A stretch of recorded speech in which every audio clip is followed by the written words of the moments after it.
Premier exercice. Une valise roulante modélisée par un point matériel est tirée sur une distance AB égale 10 mètres, avec une force constante grand F de norme 150 Newton, formant un angle alpha égale 30 degrés avec le sol. Exprimer puis calculer le travail W de F au cours du déplacement AB effectué par la force exercée sur la valise. Ce travail est-il résistant, nul ou moteur? Alors nous allons commencer par donner l'expression du travail de la force F au cours du déplacement AB. Le travail de la force F au cours du déplacement AB, c'est le produit scalaire de la force F par le vecteur AB, que l'on écrit ainsi. Nous allons développer le produit scalaire.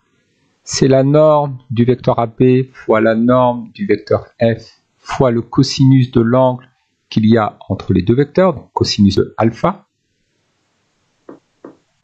AB vaut 150 Newton, F 10 mètres, alpha 30 degrés.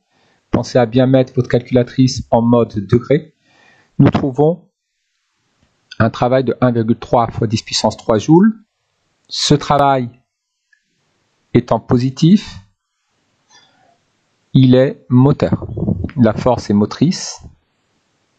Le touriste emprunte le téléphérique de l'aiguille du Midi entre la station de Chamonix à l'altitude de 1038 mètres et la station intermédiaire du plan de l'aiguille à l'altitude de 2310 mètres.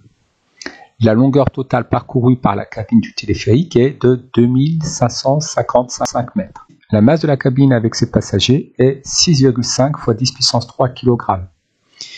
Exprimer puis calculer le travail du poids de la cabine à la montée puis à la descente. Préciser dans les deux cas si ce travail est moteur ou résistant. Alors, le travail du poids ne dépend pas du chemin suivi. Le poids étant une force conservative, ici, le travail ne dépend que du point de départ et du point d'arrivée. Voir le cours pour la démonstration.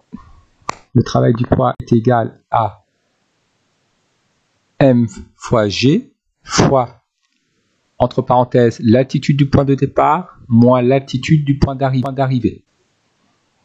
Mg fois ZA moins ZB. A étant le point de départ, B le point d'arrivée. La masse est exprimée en kilogrammes. Petit g vaut 9,81 Newton par kilogramme. ZA, l'altitude du point de départ est de 1038. ZB, l'altitude du point d'arrivée est de 2310 mètres. Nous trouvons un travail égal à moins 8,1 fois 10 puissance 7 joules. Ce travail est négatif.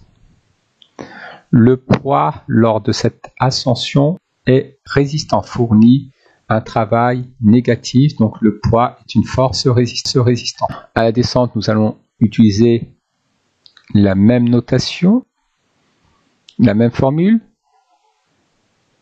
Le travail du poids, c'est égal à le travail du poids est égal à la valeur du poids fois l'altitude du point de départ moins l'altitude du point d'arrivée. Ici, le point de départ lors de la descente, c'est B.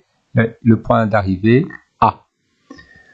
Nous trouvons un travail positif. La force est motrice. Le poids est moteur lors de la descente. Il aide au déplacement de l'objet vers le bas.